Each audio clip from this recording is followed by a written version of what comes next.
Hello, welcome to the Foreign Press Podcast. I'm Patricia Vasconcelos. This podcast is an educational program by the Association of Foreign Press Correspondents in the USA, AFPC USA. This episode is produced in partnership with the Heinrich Foundation. The AFPC USA is solely responsible for the content of this podcast. On today's program, Unilateral green rules and voluntary standards, a balancing act for Brazil.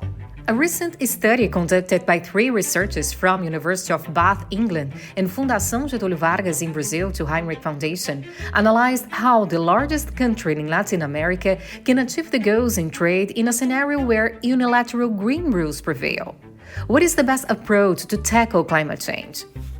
Limiting warming to 1.5 Celsius requires global greenhouse gas emissions to peak by 2025 at the latest and be reduced by 43% until 2030.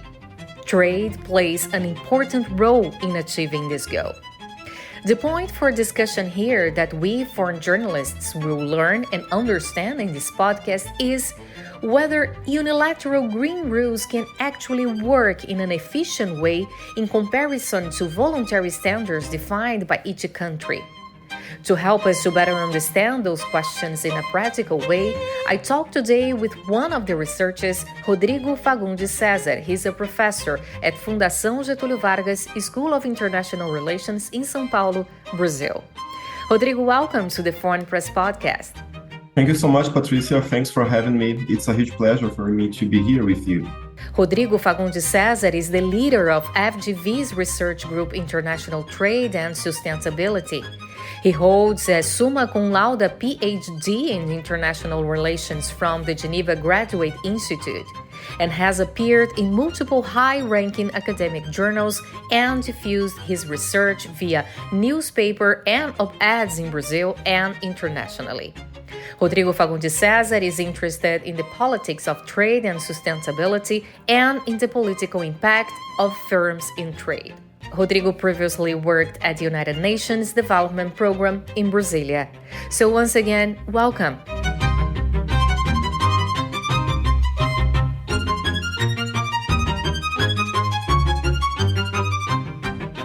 In your research, you and your colleagues, researchers, mentioning 2 goals defined by the European Union. Topics that were discussed last year during the COP28 in Dubai, during the Trade Day. To start, could you help us understand why is it important to analyze those unilateral green rules, the voluntary sustainability standards that countries like Brazil must have in order to achieve goals set by others? This is the main point of this research, right?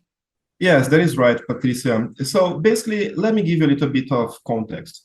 So COP28 basically recognized trade, international trade, as being crucial to achieving the climate goals that we need to achieve in order to basically not suffer from the impacts of climate change all that much. Okay. So basically, trade has always been relevant, but trade is becoming even more relevant for us to be able to achieve climate goals. How so? Well, basically, imagine that you have a country that is extremely clean. However, it trades with countries that are not clean at all. So in a way, it doesn't really matter if you're all that clean, if you're trading with someone or with another country that is not all that clean. This may lead to something that we sometimes call as trade diversion. Imagine that the European Union is super clean and starts really requiring imports to be clean as well. Well, if another country does not want to meet that goal, they may instead export, for instance, to China in certain areas that may have lower standards. So in a way, if we want to tackle climate objectives, we have to do it in an integrated manner. And trade is crucial for that. So why is it that unilateral measures are so relevant? Well, I believe that most of the individuals that are listening to this podcast right now, they may remember that the discussions about trade and environment, they once took place at the WTO, at the World Trade Organization. However, the discussions at that level, they failed miserably. Why did they fail miserably? Because basically the developing countries, including Brazil itself, they were extremely fearful that connecting trade to sustainability could be a form of disguised protectionism. How so? Well, perhaps the European Union is requiring higher standards in terms of sustainability, not because they really want to be clean, but perhaps because they want to protect their own producers that have a cleaner production internally. So Brazil is very much afraid of that, right? So the discussions that failed at the WTO level. Then after that, there was the bilateral level. What does that mean? WTO is multilateral. Many different countries come together to discuss. Then the bilateral level is the level of making trade agreements, negotiating trade agreements directly with your partner. And then the European Union started trying to diffuse its own ideas about the linkage between trade and sustainability via these bilateral trade agreements. And they did so with certain success. However, their approach bilaterally has been criticized by lack of effectiveness. The approach was considered voluntary, the approach was considered non-binding, and the approach was considered ultimately unable to really drive sustainability. So where does unilateral trade policy come? Well, unilateral trade policies, they have one big added value. This is an added value to those that actually that propose it, which is it does not require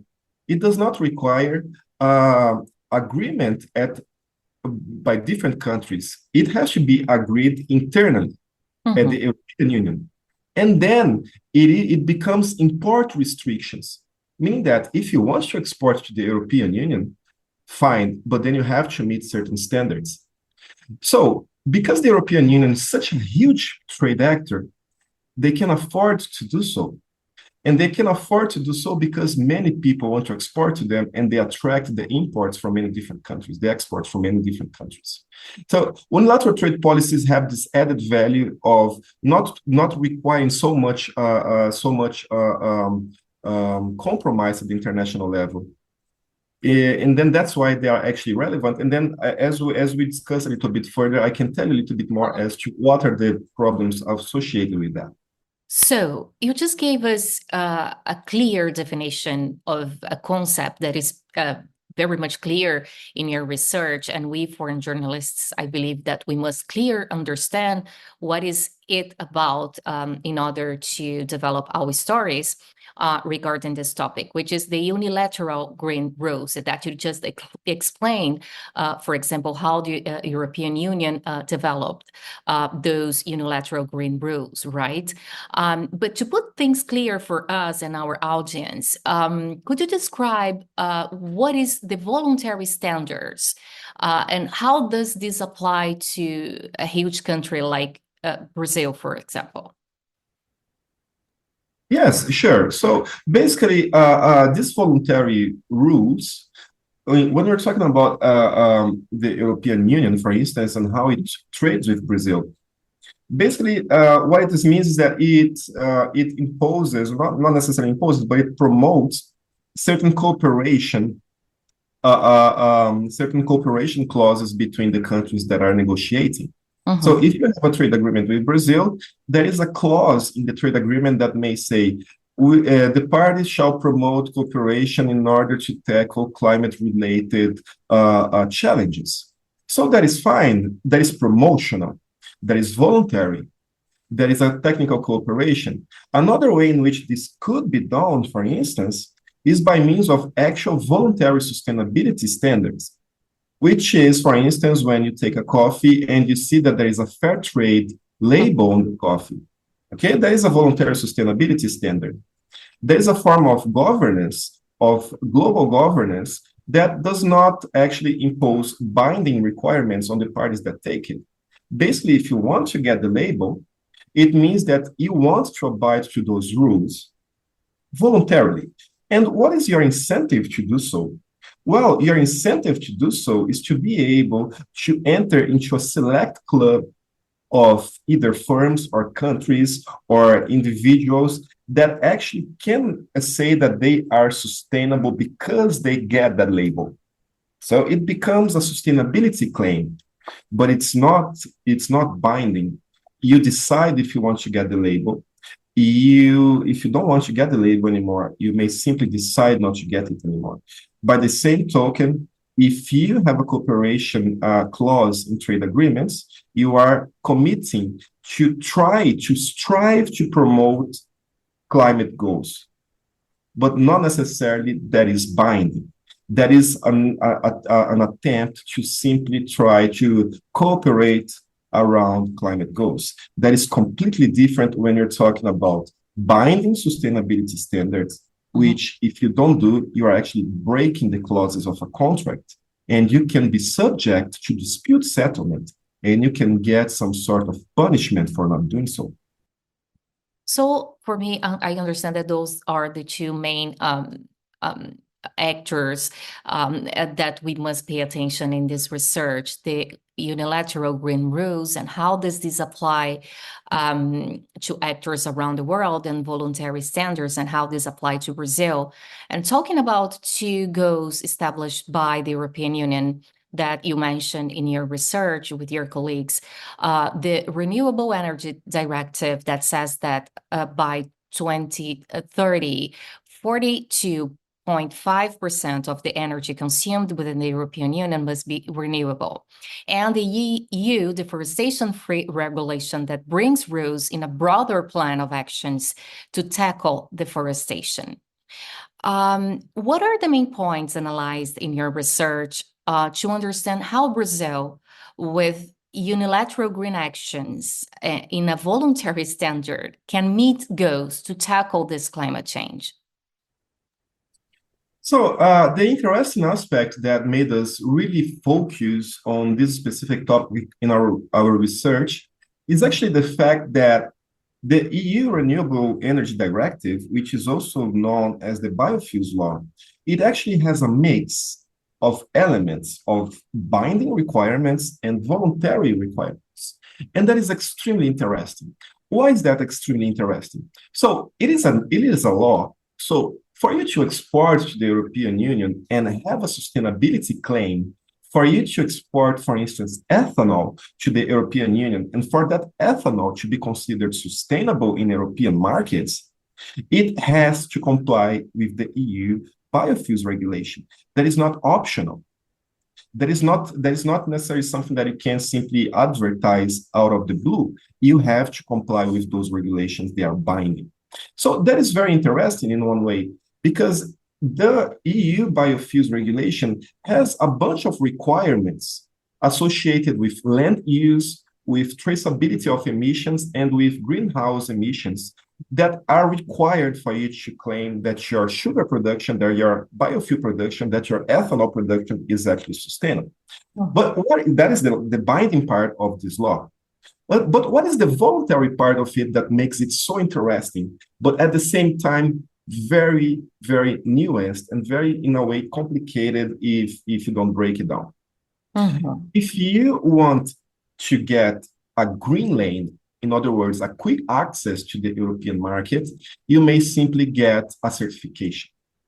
For instance, in Brazil, the certification that you may get is often the Bonsucro certification, which is a certification that tries to analyze and ensure that the sugar supply chain is green. So the Bonsucro is accredited by the European Union's biofuel law to help the EU monitor the commitments under that binding regulation. But Bonsucro itself is a voluntary standard.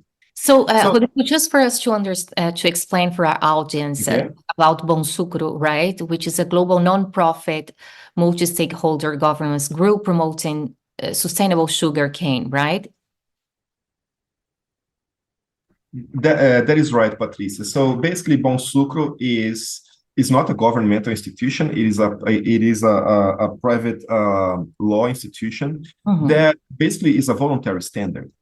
You may simply abide to the requirements of Bonsucro if you want to prove that your production is green, to claim that your production is green. Okay, it is the equivalent of the fair trade label, but you don't see it so much because we don't see the actual so that many elements related to sustainable sugar as we see in the coffee production, for instance. But it's the same thing as a fair trade label.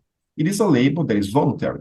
However, in the context of the EU biofuel laws, if you get the Bonsucro certification, you are also complying with a binding regulation.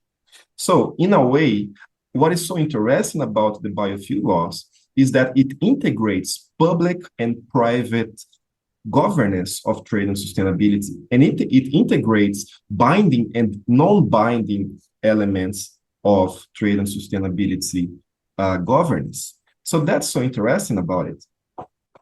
So you investigated, you spoke about the green lane for biofuels. You mentioned here ethanol, for example, and you also investigated whether those trade policies and voluntary sustainability standards can or cannot complement each other to actually promote green energy transition, and whether this can have negative impacts. What did you find about the other side, potential negative impacts? Well, so first of all, what is the rationale behind linking voluntary and binding sustainability standards? Well, as you get more binding, as requirements, trade and sustainability requirements become more legally rigorous, it is also more difficult to monitor them because it's no longer voluntary, it's no longer self-assessment. Someone has to assess whether the laws are being met, right? Because it's binding. It's no longer a decision that lies only in the person that takes, that makes the production. So that is difficult. And especially when you are importing sugar that is produced in another country.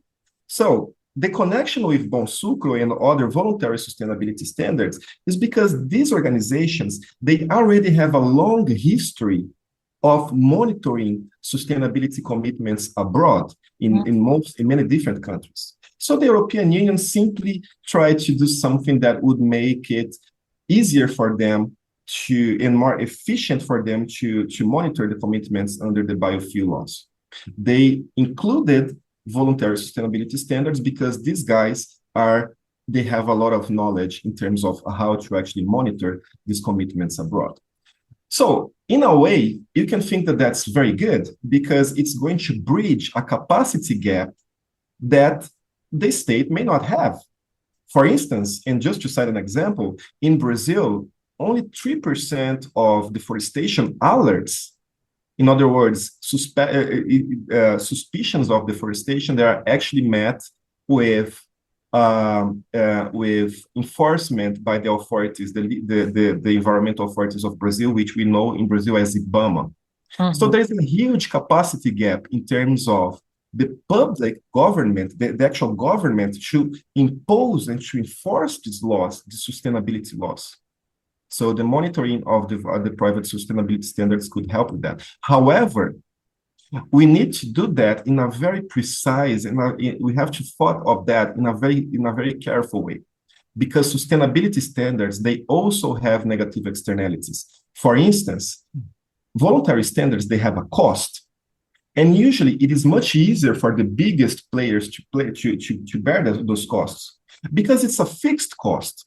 Meaning that if you are bigger and if you have more money, comparatively to small producers, the cost that you have to pay to get certified and to claim that you are green is smaller. So we can think right away that it's easier for big players such as Cargill, such as Raízen to get certified, as opposed to smallholders. What is the problem here? Is that perhaps those smallholders that cannot get certified and therefore they cannot claim that they are sustainable because they cannot get the Bonsucro certification, they are also not going to be able to export to the European Union. So in a way, the negative externality here is the fear that if you connect those two requirements, a biofuel law with a voluntary certification, you are actually going to exclude the smallholders from being able to export to the European Union. So to cut things short, basically what we found is that there is some motive to be concerned about that. Because basically, if we see, for instance, the volume of land concentration, in other words, the percentage of smallholders as opposed to the total number of properties in a city in Brazil, those cities that are certified by Bonsucro that export to the European Union, they have a trend towards greater land concentration. So is land concentration in Brazil a problem in this matter of private sugar certification? It could certainly be. The thing is that we have to be very careful whether to assess if that's necessarily a good or bad thing. Because, of course, if you're talking about land concentration, it sounds very bad, of course, and it is in many regards. But in a way, what we do here is to raise a yellow flag, saying that, well, there is something that happens with the municipalities that get certified that do not happen with those that are not certified. So what could be a negative externality there? If you have a greater land concentration, it may simply be that the biggest players, they are kind of getting the small players to go away, even if they don't want to. Perhaps it is possible that the biggest players, they are simply not giving breathing space for smaller players. And these small players, they have to eventually sell their land to the biggest players at a lower price because they have no choice. That is the possibility of a negative externality. However, it may be, and that's something that is the next step of our research, to actually go to the field and talk to the smallholders. It may be that the smallholders, they wanted to sell their land anyway, and the increased demand from biggest players allowed them to sell their land at a favorable price. Okay? So we have to, the idea here is to show that this negative externality may exist and that there is something indeed that happens with Brazilian municipalities that get the Bonsucro certification that export to the European Union that do not happen with other municipalities. And this is potentially a negative externality. Now, to ensure that this is indeed the case, what we're going to do in our next steps is to actually go on and talk to the smallholders to ask them, do you feel that this is detrimental to your income or not? And at the end of this research, in which you explore the socio-economic spillovers of private sugar certification that complements an EU unilateral trade policy, you already spoke about this, but what have you found about the socio-economic spillovers? So our research is actually, we have a research agenda around this topic. So our findings are mainly on three fronts: exports, land concentration, and gender inclusivity. Okay? These three fronts, they're under constant development, meaning that the results that we have so far are going to be even more, we are going to explore them even further in upcoming researches. But what we have so far are three findings. First, this connection between private and binding trade and sustainability requirements, which is precisely what the work that we're talking about deals with, it has heterogeneous effects. What does that mean? It helps increase, in average, the exports of Brazilian municipalities that produce sugar and ethanol to the European Union. That is, at first, good news. Why? Because if it increases, in average, the export, some people might say that this is not a form of disguised protectionism. because it actually increases the exports to the European Union. However, there is a nuance in here, meaning that the positive results are centered on the cities that are the most productive cities, which are also the ones that have the largest players, Cargill, Raizen, those guys. If you take the municipalities that traditionally export less to the European Union, when they get the certification to comply with the biofuel laws from the European Union, they export even less. They either stop exporting to the European Union at all and export to other countries, or they sell their production to traders so that those traders can export to the European Union. That is the first finding.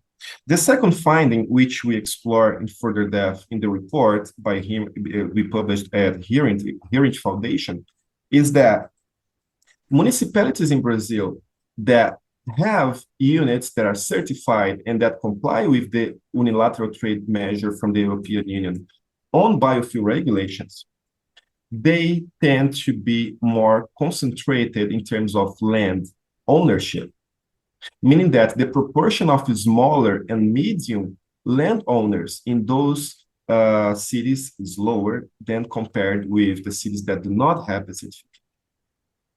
Third finding, we find that these specific requirements on trade and sustainability, they do not have a direct impact in terms of reducing the gender gap in rural Brazil. Mm-hmm. What does that mean? In Brazil, in rural areas in general, and also in Brazil, male ownership is dominant. It's very rare for you to find females that own a farm.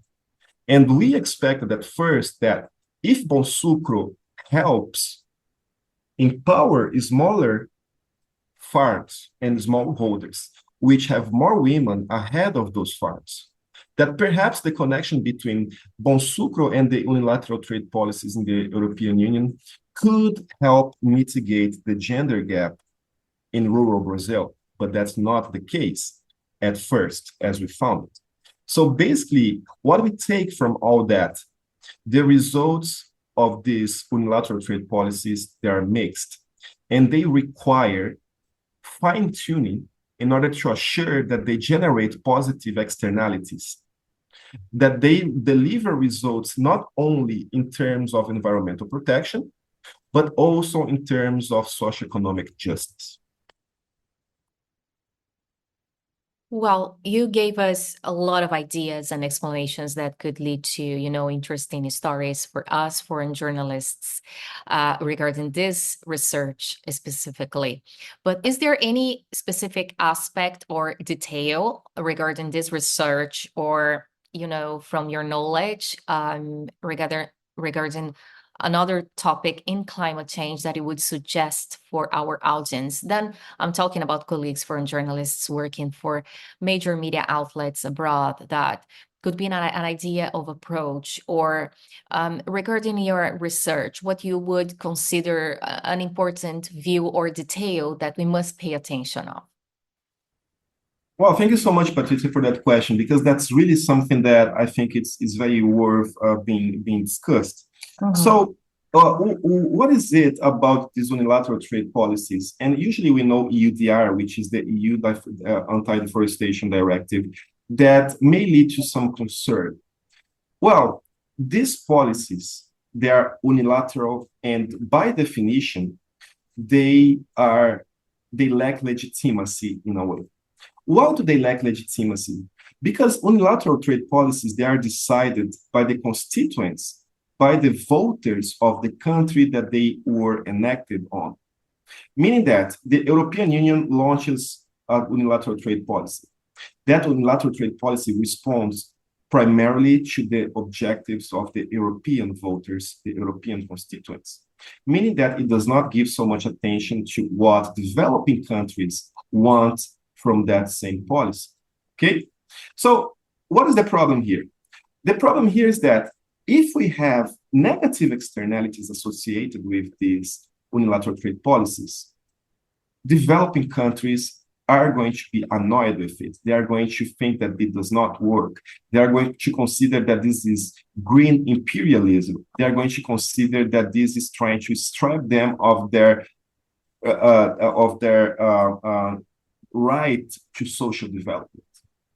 And what is the problem associated with that?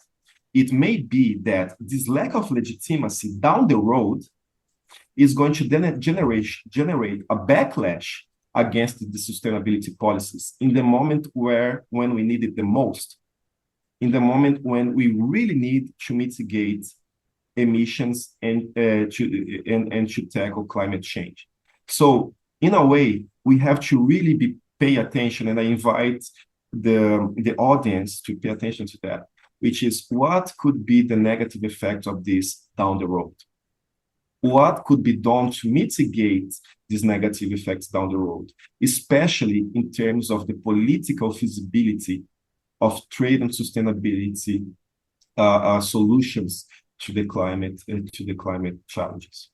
Rodrigo Fagundes Cesar, thank you so much for being part of our Foreign Press podcast. Thank you. Thank you. It's a huge pleasure. I spoke today with Rodrigo Fagundes Cesar. He's a professor at Fundação Getúlio Vargas School of International Relations in São Paulo, Brazil.